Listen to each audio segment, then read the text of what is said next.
అలమటిస్తూ ఉన్నారు. ఆ మార్గాన్ని గురుదేవుడు బోధిస్తాడు.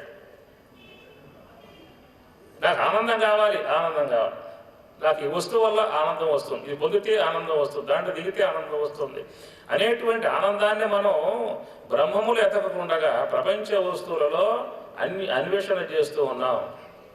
ప్రపంచ వస్తువుల ఎందు పడి పరిభ్రమించినంత కాలం దుఃఖాలే వానికి తటస్థిస్తాయే కానీ పరమశాంతిని, బ్రహ్మానందాన్ని పొందే అవకాశం వారికి లభ్యం.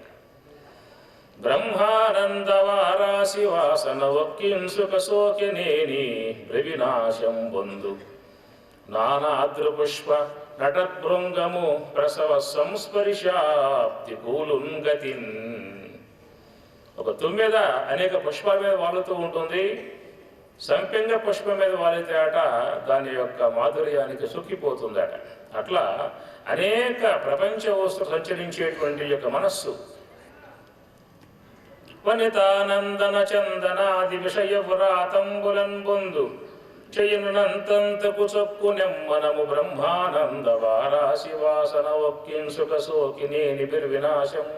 అనేక విషయాలు సంచరించేటువంటి యొక్క మనస్సట ఒక్కసారిగా అంతర్ముఖమై తనలో ఉన్నటువంటి ఆ యొక్క ఆత్మ యొక్క తత్వంలో లీనమైంది అని చెప్పనంటే బ్రహ్మానందాన్ని పొందే అవకాశం ఏర్పడు. పరాత్ ఖాని వ్యతృణత్వ స్వయంభూ తస్మాత్ పరాత్ పశ్యతిన అంతరాత్మన్ కశ్చిద్ధీర పృషగాత్మానం ఐక్షతు ఆవృత్త చక్షు అమృతత్వమిచ్చన్. కాటకవల్లి. పరాత్ ఖాని సమస్త మానవ ఇంద్రియాలు బయటికి పోల నిర్మాణం చేయబడ్డాయట. తస్మాత్ ఆ కారణం చేత అంతరాత్మన్న పశ్యతి లోన ఉన్నటువంటి యొక్క ఆత్మస్వరూపాన్ని గుర్తించలేకుండా ఉన్నావు. కశ్చిత్ ధీర ఒకనొక ధీరుడు పృషగాత్మానం ఐక్షత్ తన యొక్క స్వస్వరూపాన్ని దర్శించేటువంటి యొక్క ఉద్దేశంతో బయటికి పోయేటువంటి సముదాయాన్ని ఆవృత్త లోపలికి మరలించి తనలో ఉన్నటువంటి తత్వస్వరూపాన్ని గుర్తిస్తూ ఉన్నాడు. కనుక సమస్త జీవుల యొక్క ఇంద్రియములు బయటికి పోవులాగా సృష్టిలో నిర్మాణం చేయబడ్డాయని చెప్పని అలా బయటికి పోయేటువంటి యొక్క వాటిని శ్రోత్రం చక్షు స్పర్శనంచ రసనం ఘ్రాణం ఏవచ అధిష్టాయ మనశ్చాయం విషయాన్ ఉపసేవతి. వాటి యొక్క ధర్మంగా ప్రకృతిలో పుట్టినటువంటి ఇంద్రియాలు కాబట్టి ప్రకృతి వైపుగా పోతాయి. అలాగా పోయేటువంటి వాటిని ప్రయత్నపూర్వకంగా ప్రయత్నాత్ యతమానహతు యోగి సంశుద్ధ కిల్బిష. అనేక జన్మలుగా ఉన్నటువంటి కర్మ సముదాయమును జ్ఞానం ద్వారా తొలగింపచేసి మనస్సుని అంతర్ముఖము చేసి ఆత్మయందు ఐక్యమును పొందింపజేయగలిగితే వారు ఆ బ్రహ్మానందాన్ని పొందే అవకాశం ఏర్పడుతుంది. కాబట్టి ప్రణవ ధను శర ఆత్మ బ్రహ్మ తల్లక్ష్యముచ్యతే. ఆ జీవుడుగా ఉన్నటువంటి వాడు పారగమానదు పాపపు మనసిది ఈ రసములలో ఎన్నైనా రసములు రుచులు లేచిన కాడి నుంచి పడుకోబోయేదాకా పుట్టిన కాడి మరణపర్యంత వరకు రసములు రుచులలోనే మునిగిపోతున్నామే కానీ బ్రహ్మానందాన్ని బ్రహ్మతత్వంలో విలీనం చెందేటువంటిదిగా మనం పోలేకపోతున్నాం. అందుచేత అనాది కాలముగా మన కొత్త వాళ్ళమా పాత వాళ్ళమా అంటే మన చాలా మన హయాములో కొన్ని కల్పములు మనవంతరములు సృష్టిలు బ్రహ్మ సృష్టిలే మారిపోయాయి, బ్రహ్మలే మారిపోయారు. ఈ జీవుడు మాత్రం అనంతకాల ప్రవాహంలో అనేక దేహములు పునరపి జననం పునరపి మరణం పుడుతూనే ఉన్నాడు. ఎంతకాలం అయితే గురువుల యొక్క పాఠాలని ఆశ్రయించము, తత్వ విచారణ అనుష్ఠించము, వారు ఇచ్చేటువంటి మార్గంలో పయనించము, అజ్ఞానాన్ని పోగొట్టుకోము, కర్మవాసనలను దగ్ధం పొందింపజేయము, జీవత్వం ఉన్నంత వరకు జీవుడుగా ఉన్నంత వరకు ఈ అనంత కాల ప్రవాహంలో పయనిస్తూనే ఉంటాయి. అలాగా ఉన్నటువంటి యొక్క ఆ జీవుణ్ణి జీవతత్వాన్ని అంతర్ముఖము చేసి ప్రణవ ధను శర ఆ శరస్సుగా ఆ శరములాగా బాణంలాగా జీవుణ్ణి ఎక్కువ పెట్టాలని చెప్పి అన్నాడు. దేని వైపుకి బ్రహ్మతల్లక్ష్యం వచ్చేది. అప్రమత్తేన వేద్ధవ్యం శరవత్తు తన్మయ భవేత్. శరవత్తు తన్మయ ఎట్లా శరమును సంధించేటువంటి యొక్క వ్యక్తి ఏ ప్రకారంగా లక్ష్యమును దృష్టిగా చేసి సంధిస్తాడో అట్లా ఈ జీవుణ్ణి కూడా బ్రహ్మం వైపుకి తిప్పమన్నాడు. ప్రపంచ విషయాల వైపు తిప్పి ఉన్నటువంటి యొక్క మనం ఆ జీవుని రెండే ఉన్నాయి మార్గాలు. గీతలో చెప్పేటువంటి 18వ అధ్యాయంలో ప్రవృత్తించ నివృత్తించ బంధం మోక్షం. ప్రవృత్తి మార్గము నివృత్తి మార్గము, ప్రవృత్తి మార్గం బంధము, నివృత్తి మార్గము మోక్షము అన్నాడు. అందుచేత మనం మన జీవితంలో పరమాత్మను అపేక్షించి ఉన్నాం. అందరూ కూడా పరమాత్మనే అపేక్షించి ఉన్నారు, అనగా ఆనందాన్ని పొందాలి. దుఃఖాపేక్ష లోకంలో ఏ మానవుని కూడా కలిగే అవకాశమే లేదు. ఆనందాన్ని పొందేటువంటి యొక్క అపేక్షయే సకల మానవులకు ఉన్నది. ఈ సకల మానవులకు ఆనందాన్నే పొందాలి అన్నటువంటి యొక్క భావన ఎందుకు? స్వతసిద్ధత. తాను బ్రహ్మరూపుడు కాబట్టి బ్రహ్మమే తాను. బ్రహ్మైవ భవతి, బ్రహ్మవేద బ్రహ్మైవ భవతి. బ్రహ్మమును గుర్తిస్తే బ్రహ్మమే అయి ఉంటాడు. ఇప్పుడు బ్రహ్మము కాదా అంటే బ్రహ్మమే. ఇక ఆవరణల కారణముగా తన నేను అనే భావనకు వచ్చేసాడు. దేహాభిమానపాశేన చిరం బద్ధోసి పుత్రకః మోహోయం జ్ఞాన ఖడ్గేన తన్నికృత్య సుఖీ భవ. దేహాభిమాన, ఈ దేహ సంబంధ అభిమాన భావన ఇప్పటిది కాదు, అనంతకాలముగా జీవుని యందు ఆ భావన ఉన్నది. దానిని ఎంతో ప్రగాఢమైనటువంటి యొక్క విచారణ చేయగలిగితే, సాధన చేయగలిగితే, గురువుల దగ్గర తత్వశాస్త్రాన్ని ముఖత అధ్యయనం చేయగలిగితే మన మనస్సును కొంతవరకు సకదిద్దే అవకాశం ఏర్పడుతుంది. ఆ మనసు అనేటువంటి యొక్క వస్తువులో చేరిపోయి ఉన్నటువంటి గుణములు మనస్సుని బహిర్గతంగా తీసుకుపోయే ప్రయత్నమే చేస్తాయే కానీ అంతర్ముఖంగా పోవటానికి అవి ఒప్పుకో. ఎందువల్ల అనాదిగా మనస్సులో చేరి ఉన్నటువంటి యొక్క వాసనా భాగం కాబట్టి అవి ప్రకృతి వైపుకి లాక్కుపోయే ప్రయత్నం చేస్తాం. మనం ధ్యానం చేస్తూ ఉంటాం, ధ్యానంలో కూర్చోగానే మనసు ఎమ్మటే ఏదో ఆలోచనలు మునిగిపోయి ఉంటుంది. అప్పటికే కారణం ఏంటంటే అభ్యాసం అయిపోయింది. అలాగా ఈ ప్రపంచ పదార్థములకు, అనాత్మ వస్తువులకు గురి అయి ఉన్నటువంటి యొక్క ఆ మనస్సు గల జీవుణ్ణి శరముగా ఆ యొక్క ధనస్సులో సంధించి ఓంకారములో సంధించాడు. ప్రణవః ధనుః. ఓంకారము అనగా తస్య వాచక ప్రణవః. మీరు మధ్యలో అనే అమ్మవారు జ్ఞాపకం వస్తుంది. ఓం అంటే మనకేం జ్ఞాపకం రావాలి? నమో నారాయణాయ వైకుంఠవాసుని యొక్క పేరు, నమశివాయ కైలాసవాసుని యొక్క పేరు, జగన్మాత్రే నమః అమ్మవారి యొక్క పేరు. మరి బ్రహ్మములకు ఓం. మనకు ఓంకారం గురించి మాండూక్యోపనిషత్తులో చెప్పుకొస్తారు. కాబట్టి ఓమితి ఏకాక్షరం బ్రహ్మ. ఓం అనగా బ్రహ్మము. ఆ ఓంకారములో అకార, ఒకార, మకార, అర్ధమాతృక అనేటువంటి వాటిని భజిస్తే ఈ ప్రణవం యొక్క స్వరూపం బ్రహ్మమునే లక్ష్యముగా మనకి బోధిస్తూ ఉంటుంది. అటు ప్రణవమును లక్ష్యముగా చేసుకుని ఈ జీవుణ్ణి అంతర్ముఖుడు గావించి తన యొక్క స్వస్థలం చేర్చాలి. ఏ ఊరయ్య మీ దేవురు బ్రహ్మంగారు అంటాడు. ఏ ఊరయ్యా అంటే మనం చెప్పేస్తాం, అది కడప జిల్లా అంటాం, అనంతపురం అంటాం, ఇంకేది చెప్పుకొస్తాం. ఆయన చెప్పాడు బ్రహ్మ నిర్వాణమే మా ఊరు. బ్రహ్మ నిర్వాణం, బ్రహ్మమే నా యొక్క స్వరూపం. అందరి యొక్క ఊరు అదే బ్రహ్మమే. ఏ కారణంగానో జీవభావాన్ని పొందాం, దేహభావాన్ని పొందాం, ప్రపంచంలో సంచరిస్తూ ఉన్నామే కానీ అందరి యొక్క ఉనికి పదార్థం బ్రహ్మం. చైతన్య స్వరూపం, స్వప్రకాశ స్వరూపం, ఆనంద స్వరూపం, శాంత స్వరూపం, అఖండ స్వరూపం అయి ఉండి కూడా అవిద్య, మూలావిద్య కారణంగా జీవభావాన్ని పొంది ఇంద్రియములకు దాసులమై, విషయాలకు బానిసలమై, రాగద్వేషముల గలవారమై ఈ ప్రపంచం సంచారం చేస్తూ ఉన్నాం. ఎంతగా సంచారం చేస్తూ ఉంటాం అంతకాలం మనం పరమాత్మ యొక్క ఆనందం కోసం పరితపిస్తూ ఉంటాం. కనుక మహాత్ముల యొక్క వాక్యములను అధ్యయనం చేసి వారు చెప్పేటువంటి యొక్క సాధన ప్రక్రియలను అనుష్ఠించి ఇప్పుడే ఇక్కడే ఈ దేహం పోయిన తర్వాత మళ్ళీ ఇంకో దేహం వస్తుందో అప్పుడు చూసుకుంటామని చెప్పి అన్నట్లయితే ఆ రాబోయే దేహం మరి కూర్మావతారం, కుకుటావతారం, వరాహావతారం, ఏ అవతారం వస్తుందో మనకు తెలియదు. పరమాత్మ అవతారం 10 అవతారాలే. మనకైతే అవతారాలు మొత్తం 83,99,099 అవతారాలు మనకు ఉన్నాయి.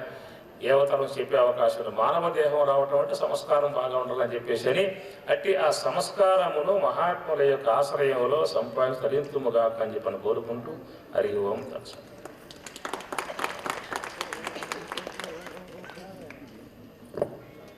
శ్రీ రామచైతన్య బ్రహ్మచారి గారు ఒక మంత్రాన్ని తీసుకొని చక్కగా మనకి వివరణ చేశారు.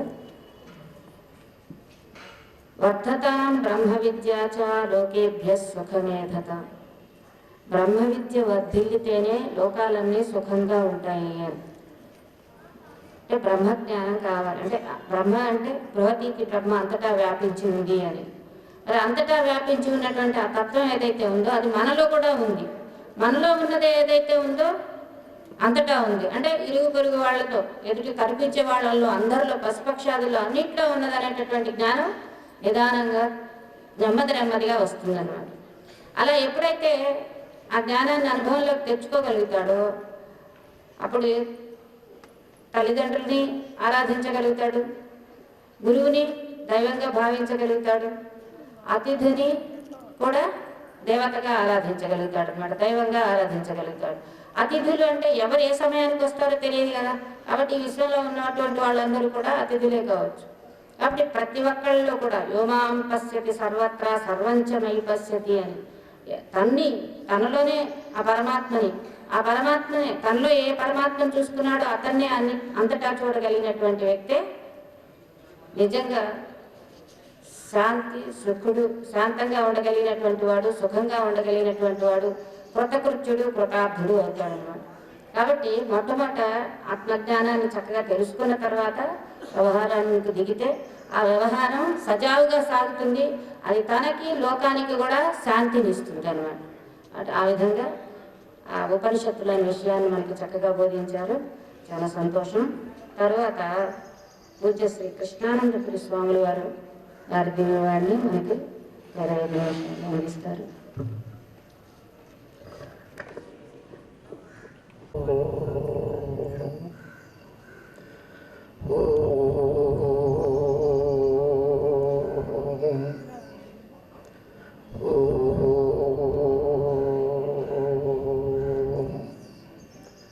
गुरुर्ब्रह्मा गुरुर्विष्णुः गुरुर्देवो महेश्वरः गुरुसाक्षात् परं ब्रह्म तस्मै श्री गुरवे नमः.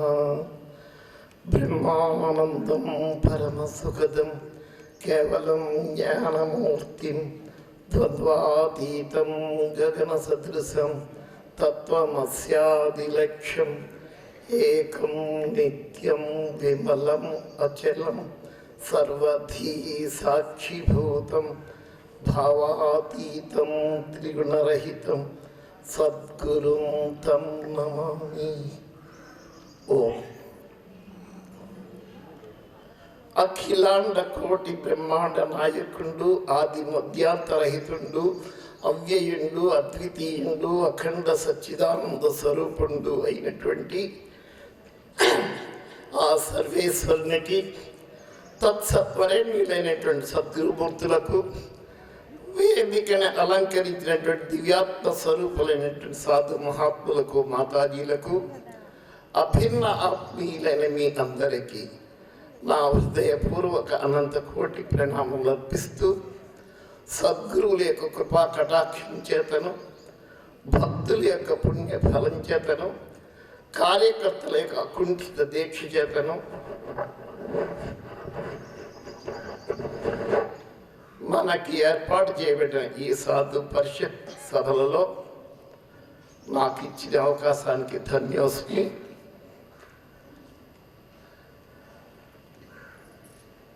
ఈ స్వామి ఏం చెప్తారా, ఏం విందామా, వినేసి వెళ్ళిపోదామా అనుకున్న వాళ్ళు ఉన్నారు ఇక్కడ, అవునా? వారి నుండి ఏం గ్రహిద్దామా అనుకున్న వారు ఉన్నారు. గ్రహించింది ఎంతవరకు ఆచరణలో పెడదామా అని అనుకున్న వాళ్ళు ఉన్నారు ఇక్కడ. అది సహజం, అంతే కదా. ఇది కడప గడప అన్నారు. ఏడుకొండల స్వామి వారికి గడప అన్నారు. గేట్వే ఆఫ్ ఇండియా అని బొంబాయిలోనూ ఉంది, ఢిల్లీలోనూ ఉంది, లేదా ఉంది. అయితే ఇది గడప అన్న పదాన్ని ఈ కడప ఈ ప్రాంతంలో ఉన్న వాళ్ళమైన మనము ఇప్పుడు ఈ కాలంలో వారు ఎంతవరకు గడపగా సార్థకం చేసుకున్నాం అనేది ఎవరి మట్టి వారే గుర్తించుకోవాలి. ఈ నెక్ ఆఫ్ ది బాడీ, ఈ నెక్ అంటే ఈ మెడ, ఈ మెడ శరీరానికి ఎంత అవసరమో అలాగే neck of the divinity is the గడప. కడప నెక్ ఆఫ్ ది బాడీ ఇది ఎంతవరకు అవసరమో బాడీకి, ఈ గడప కడప అనేటటువంటిది డివైనిటీ కూడా అంతే అవసరం. ఇప్పుడు ఒక చిన్న ఉదాహరణ చెప్పి సబ్జెక్ట్లో వస్తా. సీరియస్ పేషెంట్ ఉంటాడు, లాంగ్ ట్రీట్మెంట్ పొందే పేషెంట్ ఉంటాడు, ఇన్ పేషెంట్ ఉంటాడు, అవుట్ పేషెంట్ ఉంటాడు, ఐసీయూలో ఉన్న పేషెంట్ ఉంటాడు. ఇప్పుడు మనం కూడా పేషెంట్లే. నేను ఈ దేహము, ఈ జగత్ సత్యము అనుకున్న ప్రతి జీవుడు పేషెంటే ఆధ్యాత్మికంగా. ఇప్పుడు డాక్టర్ గారి హాస్పిటల్లో పేషెంట్గా చేరి, ఇన్ పేషెంట్గా చేరి ఆ బెడ్ పక్కన కేర్ షీట్ పెడతారు. కేర్ షీట్ అంటే మీ అందరికి తెలుసు కదండి. రకరకాల డాక్టర్ వచ్చి టెస్ట్ చేసి వెళ్ళిపోతూ ఉంటారు. మీరు ఆ కేర్ షీట్ ఏ రోజుకి ఆ రోజు పరిశీలన చేసుకుని ఉంటారు. నా షుగర్ ఎంత తగ్గింది, నా బీపీ ఎంత తగ్గింది, నా యొక్క ఈసీజీ ఎట్లా ఉంది, నా కండిషన్ ఎట్లా ఉంది అని పరిశీలన చేసుకుంటారు. ఇది సహజం కదా.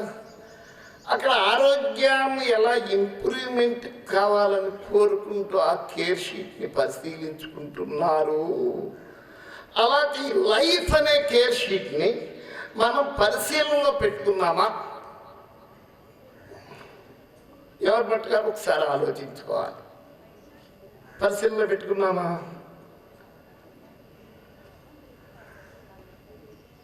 ఆధ్యాత్మిక విద్య, వేద విద్య అనేది ఆబ్జెక్టివ్ విద్య కాదు, అది సబ్జెక్టివ్ విద్య.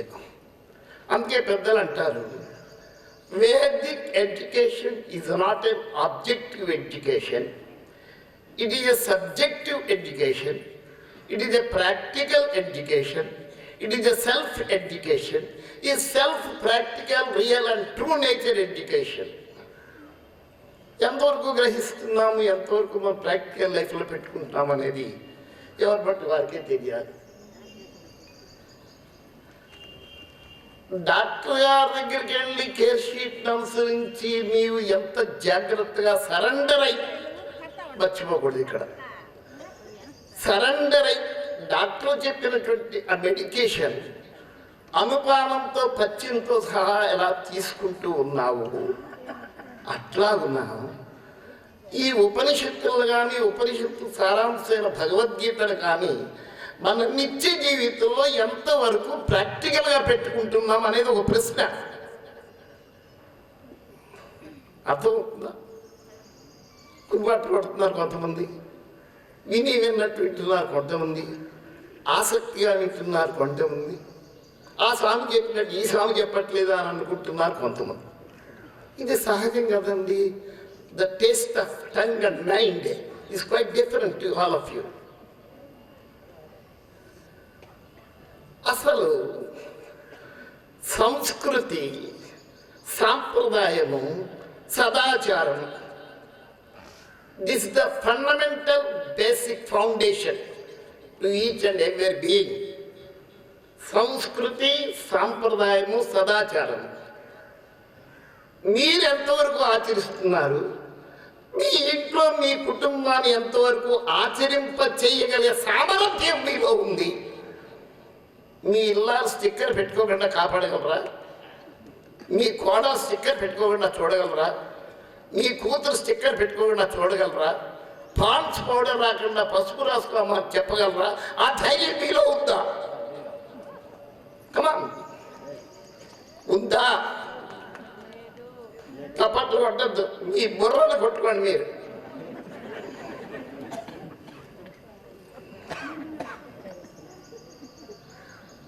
అవునా, మన సంస్కృతి, మన సాంప్రదాయం, మన సదాచార సంపత్తి అనేటటువంటిది ఎన్ని రకాలుగా ఈ మానవాళికి కానీ లోక కళ్యాణానికి కానీ ఉపయోగపడుతుందో అనేది మనకు తెలుసా? దాని సైన్స్ టుడే అనేది మనం చూస్తే మనం యంత్రాన్ని నమ్ముతున్నాం, మంత్రాన్ని నమ్మట్లే. సైన్స్ నమ్ముతున్నాం, భగవంతుని నమ్మట్లే. మన సంస్కారం ఆ అధోగతిలో పట్టింది. కాదంటే అనగలరా? అనే ధైర్యం ఉందా? లే. మన సనాతన హిందూ ఆర్ష సంస్కృతి సాంప్రదాయం ఆచరిస్తే హెడ్ ఆఫ్ ది పాయింట్స్ చెప్తాను, డెప్త్ ఆఫ్ ది పాయింట్స్ చెప్పను. 1 economy, 2 simple living and high thinking, 3 ఆరోగ్యం, 4 మానసిక శాంతి, 5 లోకానికి ఆదర్శం, 6 భగవత్వత్వానికి దగ్గర చేస్తుంది. ఇన్ని రకాలైనటువంటి